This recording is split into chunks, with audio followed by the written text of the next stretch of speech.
자, 한번 따라할까요? 어린아이 같이 하나님 나라를 받아들이는 순수한 한길교회. 다시 합시다. 어린아이 같이 하나님 나라를 받아들이는 해맑은 마음을 가진 성도. 아멘. 오늘은 이 설교의 시작을 한번 갤러리에 온 것처럼 그림을 감상하면서 하려고 하는데요. 오늘 제가 소개해드리고 싶은 화가는 프레데릭 모건이라는 화가입니다. 이 모건의 작품을 보면 주된 소재가 가족이고 어린 아이들인데 그걸 통해서 화목한 가정, 동심의 세계를 잘 그려놓았습니다. 그래서 가정의 달을 맞이해서 이 그림을 우리가 한번 갤러리를 가지 않고도 한번 묵상하려고 하는데요. 이 작품을 보면서 여러분이 주목해야 될 것은 그 모든 그림들 속에 있는 아이들의 해맑은 미소를 여러분이 봤으면 좋겠습니다. 그래서 제가 이 모건의 그림을 한 편 한 편 간단하게 소개를 해드리려고 합니다. 보이세요? 예, 지금 그림이 옆으로 벌려져 있어서 실제 그림은 좀 저렇게 않는데 저 제목은 여자친구라는 제목입니다. 여자친구에게 저렇게 해보았습니까? 이 꼬마가 그래도 봉기 있어가지고 꽃을 가슴에 달아줍니다. 그러면서 이 사내 아이가 눈길은 여자아이의 얼굴을 쳐다보고 있어요. 근데 이 여자아이는 그 한 손으로는 치마를 잡고 또 그 한 손에는 아주 이렇게 또 자신감 넘치는 그런 표현을 여자가 참 이렇게 이쁜가 봐요. 그래서 자신감 있게 나 이뻐 하는 표정으로 그렇게 했는데 아무리 봐도 이 사내아이가 여자아이를 더 좋아하는 것 같습니다. 그러니 저 여자아이의 표정에서 해맑은 표정을 보여주었습니다. 그 다음 그림요. 모건의 나눔이라는 그림인데요. 저 정도 되면 이렇게 밖에 나와서 저렇게 음식을 준비해서 할 정도면 좀 잘 사는 집안의 가정입니다. 근데 소풍을 나와가지고 잘 사는 집에서 좀 소풍을 나와서 이렇게 있는데 그때 마침 동네 아이들이 지나가고 있는 것이죠. 그때 가장 어린 여자아이가 빵을 접시에 담아가지고 이 지나가는 아이들을 보고 빵같이 나눠 먹자 하는 그런 모습입니다. 자, 그 표정에서 받는 사람이나 주는 사람이나 해맑은 미소를 이 모건은 아주 섬세하게 표현해 놨습니다. 다음에요. 엄마의 사랑입니다. 제목이 엄마의 사랑인데 엄마의 목을 끌어안고 아이 입에 엄마 입술이 이렇게 뽀뽀를 하고 있습니다. 그 입술을 통해서 엄마와 아기는 대화를 나누잖아요. 근데 그 엄마에 입 맞추고 있는 아이의 표정이 너무나도 해맑고 예쁩니다. 예. 어느 날 제 아들도 예전엔 자주 뽀뽀를 이제는 생일날만 하더니 그것도 이제는 안 하기 시작하더라고요. 예. 생일 때도 하더니 그것도 안 하고 이제 저녁은 어느 날 쿠폰 하나 줘가지고 그 쿠폰 쓰라고 뽀뽀해주는 그 쿠폰. 예, 점점 그렇게 이제 멀어지는. 여러분, 그 엄마의 사랑 앞에 있는 아기의 해맑은 표정. 그 다음 그림은요, 예, 제목이 할아버지 생일입니다. 그 뒤에 쭉 이렇게 고개를 이렇게 숙이는 것이 할아버지고요. 밑에 아이들이 동네 할아버지 생일을 축하하러 왔습니다. 그 당시 선물이라 해봐야 들풀 한 묶음 또는 감자 몇 개, 과일, 또 손에 쿠션 들고 와서 각각이 선물하는데 할아버지는 그것만 해도 굉장히 기쁜가 봐요. 짐작이 또 할아버지가 고개를 저게 기울인 것을 봤을 때는 할아버지 귀가 좀 어둡지 않은가. 그러나 이 아이가 하는 소리 하나라도 듣기 위해서 할아버지는 귀를 기울여서 선물보다 그 아이의 목소리를 듣고자 하는 그런 표정을 보게 됩니다.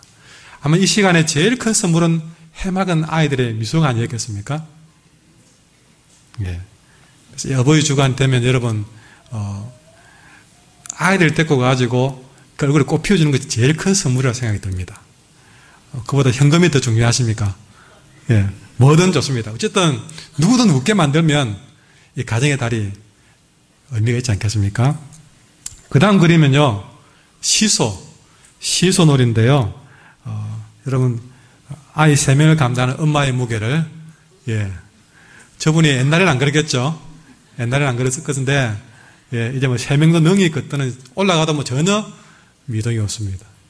그래도 해맑은 미소는, 그 엄마가 아무리 뚱뚱한 관계 없습니다. 그래서 엄마하고 노는 것 자체가 아이들 우리 해맑은 미소를 가져다 주는 것 같아요. 다음 그림입니다.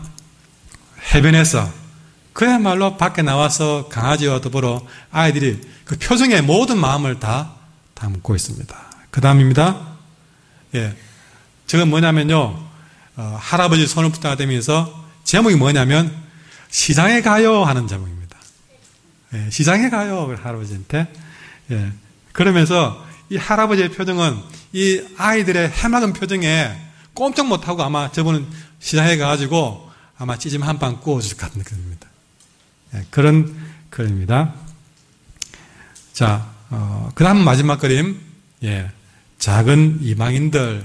역시 저 그림에도 아이들의 해맑은 표정이 가장 중심에 놓여져 있습니다.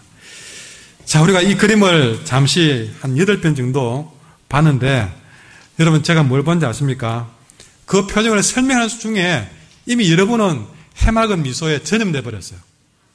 보니까 여러분이 이게 이미 그 그림을 소개하고 있는데 처음 들어왔을 때는 다들 뭔가 싸우고 왔나 먹다가 왔나 싶을 정도로 굳어있던 표정들이 다 해맑게 이렇게 얼굴에 근육이 풀려진 느낌을 보게 됩니다. 옆에 보십시오. 확인해 보십시오. 확인해 보십시오. 우리 성도들의 가정이 바로 이런 해맑은 미소로 가득한 가정이 되기를 간절히 소망합니다. 이 모건의 그림을 하나 더 소개하려고 합니다. 예, 소개하려고 하는데요. 여러분, 하나 더 올려주세요. 예, 사과딱입니다. 사과딱이.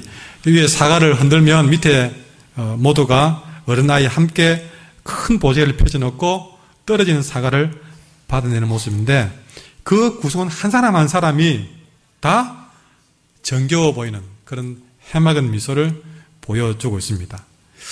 자, 우리 이런 그림들을 보면서 보는 사람도 그렇지만 이 그림을 내도록 그렸던 이 모건의 마음은 항상 아이들이 웃는 그림을 그리면서 그의 마음도 그렇게 해맑았지 않겠는가 하는 생각을 해보게 됩니다. 제가 다 다니면서 자꾸 사진을 찍어서 하니까 제 동기 목사님이 하는 말이, 한 목사 사진 찍는 거 되게 좋아하네 그러는 거예요. 예, 사진 찍는 거 되게 좋아하네 그러는 거예요. 그게 눈에 확 띄었는가 봐요. 예, 그래. 예, 저 사진 찍는 거 되게 좋아합니다. 그게 아주 제 취미입니다. 그렇게 얘기하니까. 그러면 제가 그 찍는 이유를 말했습니다. 왜냐하면 사진을 찍으려고 그러면요, 자꾸만 어디 더 예쁜 게 없는가 그것만 보게 됩니다. 그걸 보고 참 카메라를 들이대거든요. 뭐 흉측스럽고 보기 이상한 걸 가지고 카메라를 들이댈 일은 없습니다. 너무 이쁘고 남겨놓고 싶은 만큼 예쁘고 아름다운 게 사진을 찍게 만들거든요. 자, 사진을 찍으려고 그러니까 하나 좋은 점은 뭐냐면 자꾸 이렇게 예쁜 것만 찾으려고 하는 겁니다. 어딜 가려고 해도 이렇게 보면 예쁠까, 또 저렇게 보면 예쁠까, 똑같은 것도 여러분 뒤집어 보면 또 예쁜 것도 있고 옆으로 보면 예쁜 게 있거든요. 보기에 따라서 우리 똑같은 얼굴이지만 왼쪽에서 모양과 오른쪽의 모양, 정면에서 모양 다 다릅니다.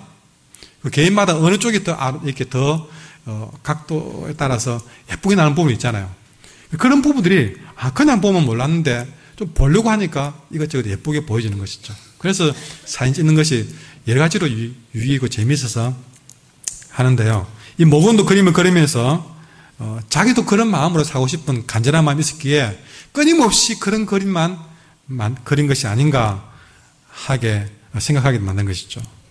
근데 여러분, 우리가 이 그림을 보면서 느끼는 거는요, 우리가 나이를 들면서 점점 잃어버린 것이 하나 있다면, 그건 어릴 때 바로 저 그림에 나왔던 그런 해마 같은 웃음과 미소를 우리는 어느 때부턴가 빼앗기고 살았다는 사실입니다.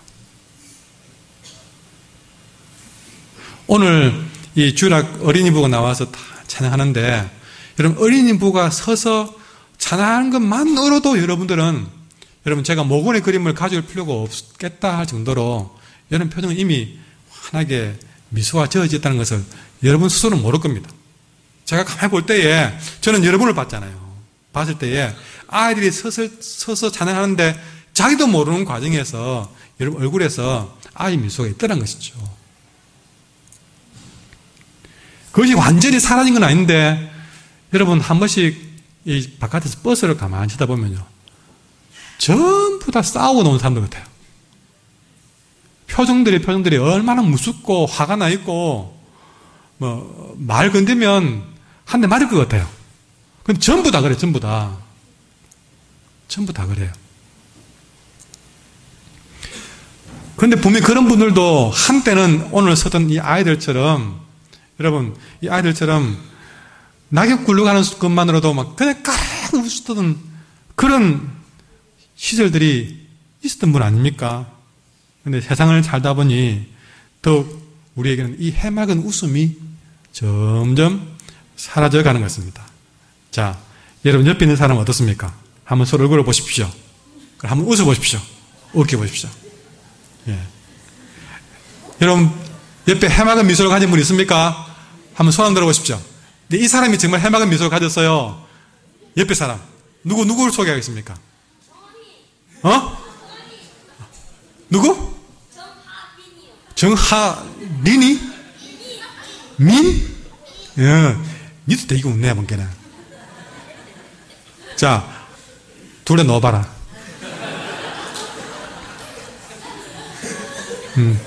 앞에 서봐라. 뒤로 돌아. 자, 누구의 미소가 더 예쁩니까?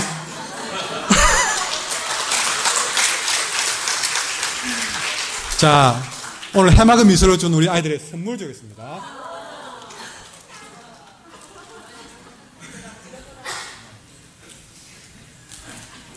자.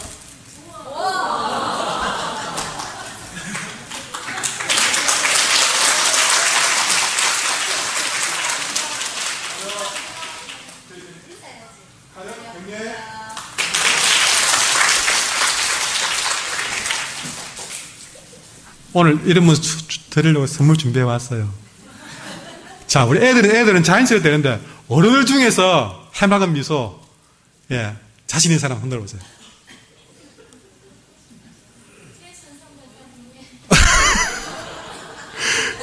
자, 권사님 서보세요. 자, 뒤로 돌아. 예, 박수. 자, 권사님 나오세요. 예. 빨리 나오세요. 해맑은 미소를 선물하신 당신에게 놀라고 기쁜 소식을 전해드립니다. 이거는, 예, 팔찌입니다, 팔찌. 누가 수작업으로 만든 팔찌, 수작업으로요. 한 분 더 소개할 분 있습니까? 예. 예. 자, 앞에 나오세요. 서서 해맑은 미소를 한번 빵 쏘세요.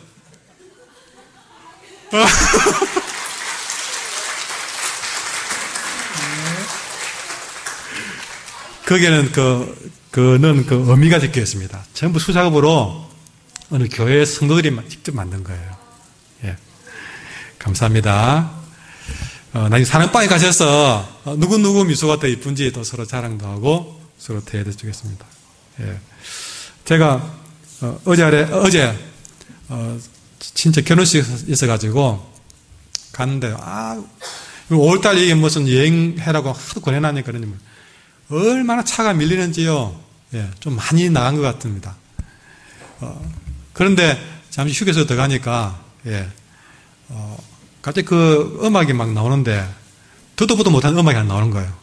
그거 보고 내가 빵 웃었습니다. 뭐냐면, 가사가 참 너무 웃긴 거예요. 이 에라닌 씨가 부르는 노래인데 60세에 저 세상에서 날 데리러 오거든 아직은 젊어서 못 간다고 전해라. 70세에 저 세상에서 날 데리러 오거든 할 일이 아직 남아 못 간다고 전해라. 80세에 저 세상에서 날 데리러 오거든 아직은 쓸만해서 못 간다고 전해라. 90세에 저 세상에서 날 데리러 오거든 알아서 갈 테니 재촉하지 말라고 전해라. 100세에 저 세상에서 날 데리러 오거든 좋은 날 좋은 시에 간다고 전해라. 예. 여러분, 미소는 하나님 우리에게 준 선물입니다. 이건 돈으로 살 수도 없고 정말 우리가 잃어버서는 안 될 귀한 보배 중에 보배를 믿습니다. 그런 의미에서 오늘 본문에 보시면 사람들이 예수님께 아이들을 데리고 왔습니다. 15절 말씀해 보시면 사람들이 예수님께서 만져주심을 바라고 그러니까 아이들을 데려와서 예수님이 좀 쓰다듬어 주기를 부탁한 것이죠. 예수님 우리 아이 좀 쓰다듬어 주세요. 그랬습니다. 근데 제가 한 부탁은요, 제가 이제 인사도 서 있으면 우리 교인들이 이제 애들 데리고 나오면서 저한테 애들 인사시킵니다. 시키는데 내가 너무너무 미안한 거였어요.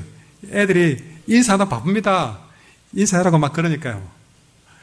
여러분 그렇게 부모는 아이와 목사를 이렇게 연결시키고 싶은 마음이 있어서 이렇게 인사를 시키고 그 마음이 너무 귀해서 또 저도 인사를 주고받고 그렇게 합니다. 지금 여기에 아이들 데려온 분들도 예수님께서 한번 만져주시면 좋겠다 하는 생각이 컸던 것이죠. 그래서 예수님 좀 우리 아이 좀 만져주세요.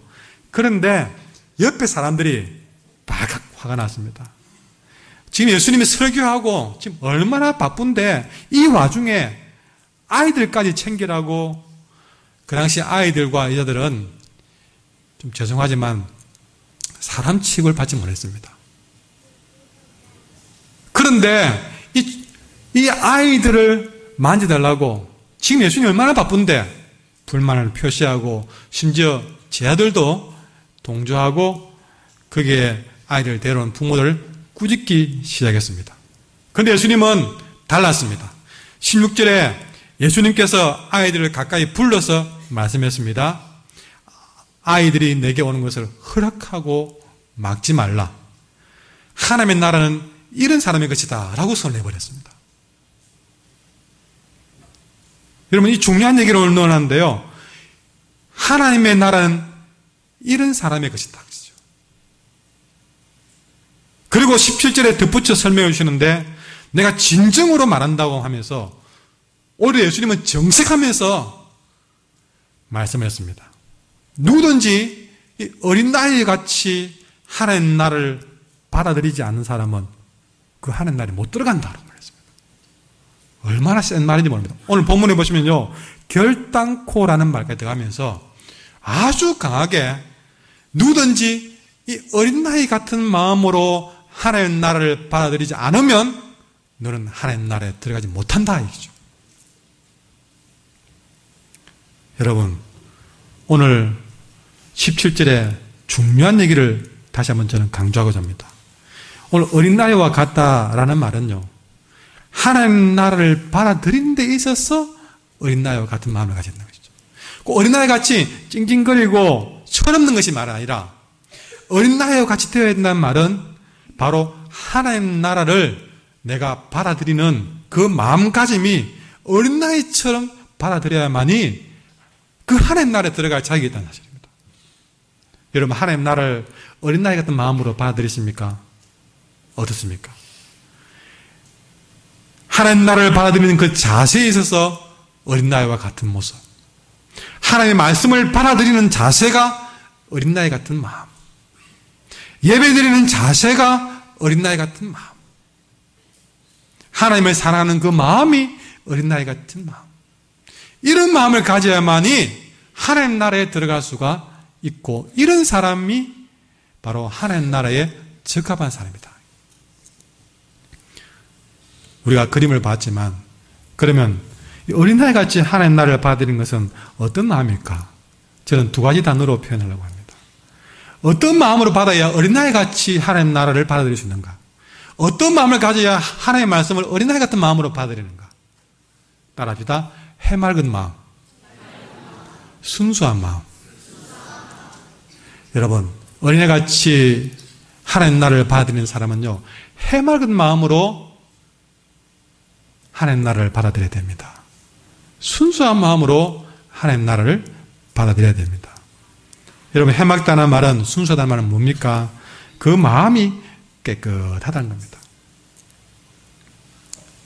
말이 깨끗하다는 것입니다. 여러분, 말에도요, 더러운 말이 있습니다. 뭘까요? 속이는 말, 비난하는 말, 그 냄새나고 더럽습니다. 마음을 기쁘게 안 합니다.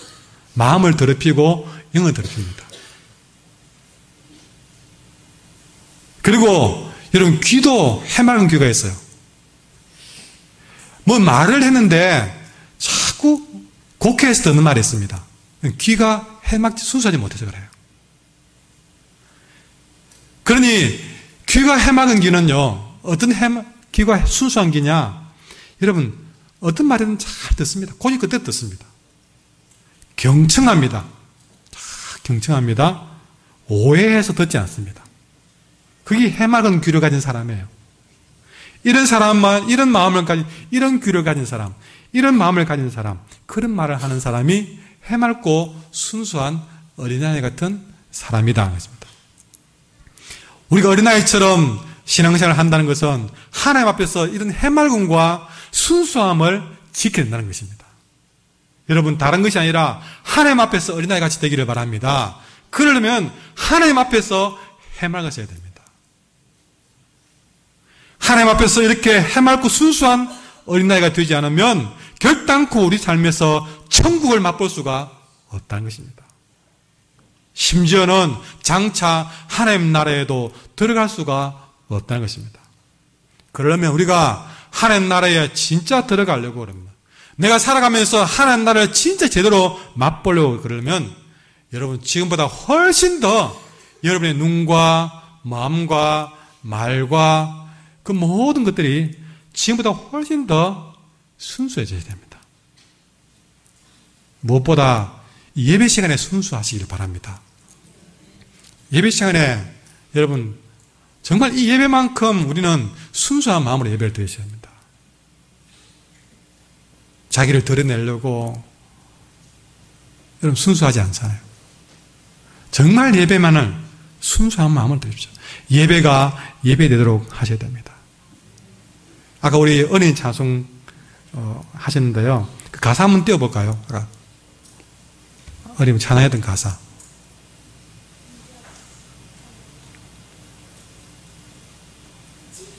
사라져 버렸습니다. 예. 하늘문을 여소서 이곳을 주목하소서. 주를 향한 노래가 꺼지지 않으니 하늘을 열고 보소서. 그 다음에요. 이곳이 임재하소서. 주님을 기다립니다. 기도의 향기가 하늘에 닿으니 주의 임재해 주소서. 다음에요. 이곳에 오셔서 이곳에 앉으셔서 예배를 받아서 또 그 다음 있죠. 그 다음에 같이 돌아가겠습니다. 시작. 주님의 이름만이 오직 주의 이름만 이곳에 있습니다.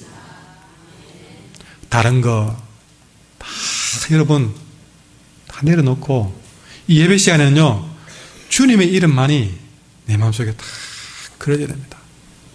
그게 예배를 순수하게 드리는 거예요. 예배를 순수하게.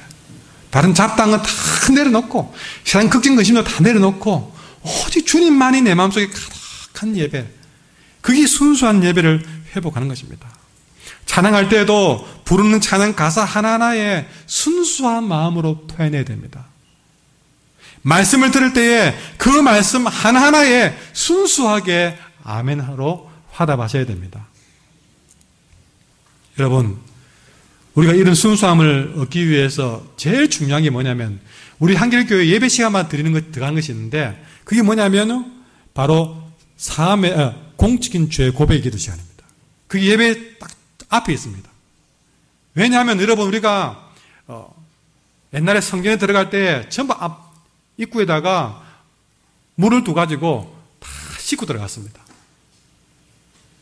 그런 것처럼 예배 드리는 자가 하나님 앞에서 덕지덕지 죄를 묻힌 상태에서 온전한 예배를 드릴 수 없잖아요.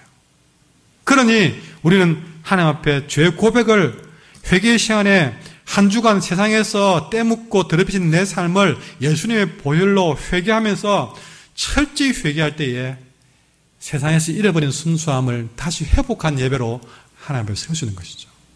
여러 번 강조했지만 이 공적인 죄 고백의 시간, 진심으로 내 죄를 고백하며 나가면 주님이 해맑은 순수한 마음으로 그렇게 예배할 수 있도록 우리를 씻게 해줄 줄 믿습니다. 어느 교회는 목욕탕 교회라고 그러는데요. 왜 교회가 목욕탕 교회야? 그랬습니다. 그래서 알고 보니까 뭐냐면, 이런 목욕탕에는 어떻게 합니까? 모든 때를 다 벗겨내잖아요. 그런 것처럼 우리가 이 예배도 어쩌면 목욕탕 예배가 돼야 됩니다. 무슨 말이 그래?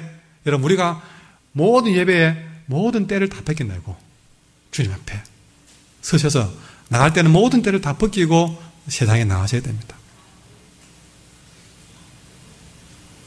그러니 여러분, 기도할 때 순수하게 기도하십시오. 회개할 때도 순수하게 회개하십시오. 이렇게 우리가 주님 앞에 해맑은 모습으로 순수해지는 순간에 여러분, 하나님 우리에게, 그 순수한 자에게 하늘나라의 최고의 복을 주십니다. 오늘 뭐라 했습니까? 이런 어린 나이 같은 자가 어린 나이 같은 마음으로 하나님 나라를 받아들여야만이 그 하나님 나라가 그에게 있죠. 그런 마음을 가진 자에게 뭘 준다 했습니까? 하나님의 나라를 준다고 했습니다. 여러분, 세상 사람들은요, 순수하면 바보 취급받습니다. 그건 세상의 가치관입니다. 그걸 가지고 와서 교회에서조차 순수하면 만만하게 된다, 그런 마음 먹는 자체가 잘못이에요. 세상에는 어쩔 수 없이 그렇게 자기들이 그렇게 본다 할지라도, 여러분, 우리는 세상에 나와서도 성도로서의, 여러분, 성도가 뭡니까? 거룩한 백성 아닙니까? 어쩌면은 말씀 비춰볼 때는요, 순수한 백성으로, 하나님의 백성으로 사셔야 됩니다. 한 주간 살면서 세상에 때묻지 아니할 순수한 하나님의 백성으로 살아내셔야 됩니다. 세상에는 순수함이 미련한 것이라 할지 모르지만, 오늘 예수님은 그 순수함이, 하나님 앞에 해맑음이 하나님 나라에서는 제일 멋지고 제일 아름답고 가장 지혜로운 것이라고 말씀하고 있습니다. 왜냐? 바로 그런 자에게, 그런 마음으로 하나님 나라를 받아들이는 자에게 하나님은 천국을 주겠다고 말씀했습니다. 천국만큼 귀한 선물이 더 어디 있겠습니까? 여러분, 이런 순수함으로 우리가 나가려고 할 때에 그 순수함과 해맑음 과정에서 우리의 몸에 있던 모든 죄를 떼비기듯 벗겨내면서 죄로부터 우리를 자유롭게 하십니다. 세상 욕심에 묶이지 않게 만들어주십니다. 세상 정욕에 사로잡히지 않게 우리를 만들어주십니다. 그러니 우리가 이런 과정을 통해서 우리는 점점 주님의 백성으로서 부족함이 없도록 만들어져 가는 것입니다. 여러분, 해맑음과 순수함을 다시 사모하시기를 바랍니다. 그렇게 해맑은 마음으로 신앙생활 하도록 그렇게 한 걸음 한 걸음 나간다면 결국 그 길이 나를 겸손하게 만드는 최고의 경지까지 이르게 할 줄 믿습니다. 순수한 마음으로 나를 낮추고 또 낮추고 낮추다 보면요, 어느 순간부터는 뭐를 더 낮춰야 될지 그렇게 생각 안 할 정도로, 할 필요가 없을 정도로 그렇게 낮추어져서 너무도 자연스럽게 당연한 듯이 낮추어지다 보면 그때부터는 어느 순간 순수하게 내 모습에서 주님과 나만 남게 되어 있습니다. 그렇게 주님과 내가 남아서 더 이상 주님과의 관계에서 아무 거리낌이 없이, 다른 수식도 필요 없이 그저 순수한 마음과 표정으로 주님과 대화하며 사랑할 때에 그 순수함은 우리 영성에 가장 높은 곳을 차지할 수 있도록 우리를 이끌어갈 줄 믿습니다.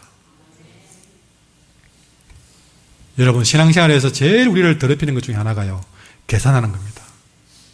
하나님 말씀 주시면 그 말씀을 가지고 계산합니다. 그래 살면 될지 안 될지 계산합니다. 믿음을 강조해도 그래 믿으면 될지 안 될지 계산합니다.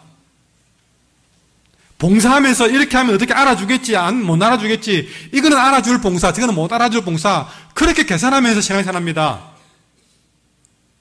순수하지 못한 봉사.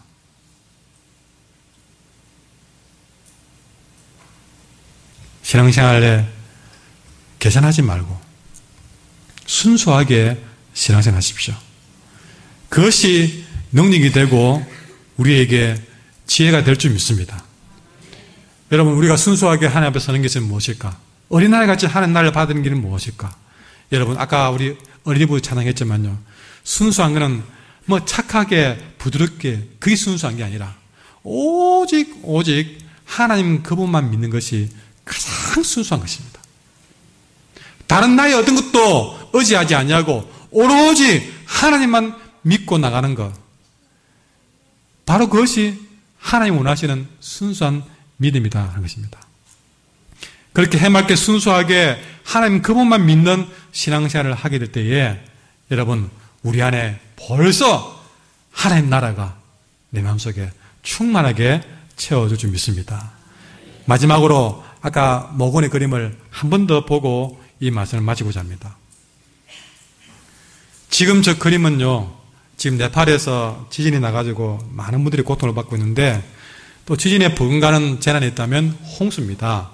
이 모건의 그림에 다른 그림은 다 자연적인 그런 것이었는데 홍수 만난 그런 특별한 그림이 하나 있습니다. 엄마가 지금 그 아이 한 명을 안고 있죠. 그리고 한 아이가 지금 뒤에서 엄마를 붙들고 있습니다. 홍수가 났습니다. 홍수가 나서 사다리를 밟고 지금 지붕까지 올라온 겁니다. 지금 저기는 지붕입니다. 그 지붕에 저 엄마의 뒤에는 굴뚝이 하나 있는데요. 마지막으로 물이 차오르니까요, 사다리 타고 올라와서 지붕까지 올라왔는데 그 뒤에 굴뚝을 엄마가 한 손은 잡고 있습니다. 그리고 또 한 손은 아기를 잡고 있습니다. 그리고 엄마의 치마를 잡은 아이의 모습도 보게 됩니다. 근데 여러분, 우리가 지금 주목해야 될 것은요, 엄마의 팔에 안겨있는 아이의 표정입니다. 지금 우리가 그림이 섬세하지 못해서 여러분 눈에 안 보이는데, 이 모건은 그 엄마의 품에 안겨있는 그 아이의 표정을요, 굉장히 해맑은 모습으로 편안한 얼굴을 그려놨습니다.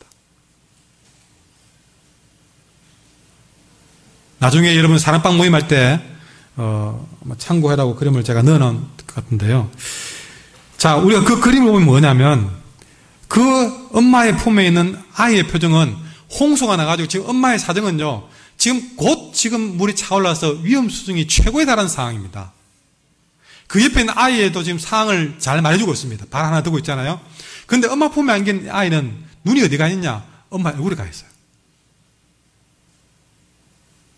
엄마의 품에서 엄마만 바라보고 이 아이는 평안한 얼굴을 하고 있던 것입니다. 바로 이것이 하나님을 바라보는 어린아이 같은 순수한 마음입니다. 여러분, 우리가 살면서 홍수를 만난 듯이, 여러분, 우리가 아까처럼 자연에서 사과 따먹고 서로 도시락 까먹고 그런 날만 있습니까? 안 그렇습니다. 환난이 더 많습니다. 홍수를 만난 것처럼 저런 순간이 많습니다. 그러나 저런 순간이 와도 저 아이는 엄마만 바라봤기 때문에 해맑은 미소를 빼앗기지 않더라는 것이죠. 좋은 일에야 아이들이 서는데 아이들이 표정 보고 우는 것이야 누군들 못하겠습니까?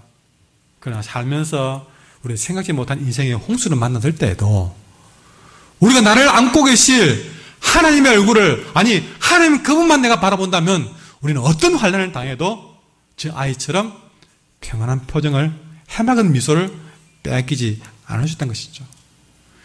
우리가 왜 어릴 때 그 미소를 잃었느냐? 살다 보니 고생해서 이렇게 사람이 험악해졌어요. 이해는 됩니다. 그러나 그걸 핑계 삼지 맙시다.